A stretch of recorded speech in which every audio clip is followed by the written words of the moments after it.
நம்ம ஊரில் ஏகப்பட்ட வெயிலுங்க. அடிக்கிற வெயிலுக்கு ஜில்லுன்னு ஏதாவது சாப்பிட்லான்னு பார்த்தேன். ஜில்லுன்னு எங்கே போய் சாப்பிட, கையில் வேறு 5 பைசா இல்லை. அப்போ தான் ஞாபகம் வந்துச்சு, நம்ம தாத்தா வீட்டு மரத்தில் மாம்பழம் கிடக்கு, இயற்கையான முறையில் பழுத்து கிடக்கு, சாப்பிட்லான்னு பார்த்தோம். இப்படி இயற்கையான முறையில் பழுத்த மாம்பழத்தை நீங்கள் எங்கேயுமே பார்த்துருக்க மாட்டீங்க.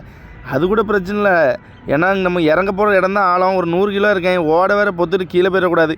சரி இருந்தாலும் மாம்பழத்தை விட முடியுமா அப்படின்னு சொல்லிட்டு மாம்பழத்தை சாப்பிட்லான்னு சொல்லிட்டு கிளம்பிட்டோம். இப்படி இயற்கையாக இருக்குது பாருங்கள். ஒரு பைட் எடுத்து வைங்க, அப்படி தான் இருக்குங்க டேஸ்ட்டு. அது மட்டும் இல்லை, பழுத்து ஏகப்பட்டது கீழேயும் விழுந்து கிடந்து அவ்வளோ டேஸ்ட்டாக இருக்குது மாம்பழம். நீங்கள் காசு கொடுத்து கடையில் வாங்கினாலும் இந்த டேஸ்ட்டில் சாப்பிட முடியாதுங்க, அவ்வளோ ஒரு டேஸ்ட்டாக இருக்குது. ஏன்னா கடையில் இருக்க மாம்பழம்லாம் செயற்கையான முறையில் பழுக்க வைப்பாங்க, இது அப்படி கிடையாது. நிறைய மாம்பழம் கீழே வேறு பழுத்து கிடந்துச்சு. பழுத்த மாம்பழத்தை நீங்களே பார்த்துருப்போம், எவ்வளோ அழகாக இருக்குன்னு பாருங்கள். பார்த்தாலே சாப்பிடும் போல தோணுது பற்றிலாம். அதுதான் இயற்கையான முறையில் பழுத்த மாம்பழம். சரி நம்மளும் கீழே கிடக்கிறது ஒரு கூடை எடுத்துகிட்டு வந்தோம். எடுத்து வந்து 5 அள்ளி போட்டு சரி மேலே போய் சாப்பிட்லாம் அப்படின்னு பார்த்தோம். ஏன்னா மாம்பழங்கிறது ருசித்து வீட்டில் உட்காந்தாங்க சாப்பிடணும். அவசரப்பட்டு சாப்பிட்டோம்னா நல்லா இருக்காது, டேஸ்ட் இருக்காது. எப்படி இருக்குது பார்த்தீங்களா மாம்பழம். அப்படியே மேலே ஏறி வந்தோம். பயம் இருந்து ஒரு இல்லை கீழே விழுந்துடக்கூடாதுன்ட்டு. சரி மேலே ஏறி வந்துட்டோம், மாம்பழத்தை டேஸ்ட்டு பார்ப்போம். அப்படியே ஒரு டேஸ்ட்டுங்க, வாயில் வச்சோடனே தேன் மாதிரி உள்ளே போதுங்க. உங்களுக்கு யாருக்கும் மாம்பழம் வேணும்னா கீழே கமெண்ட் பாக்ஸில் கமெண்ட் பண்ணுங்கள்.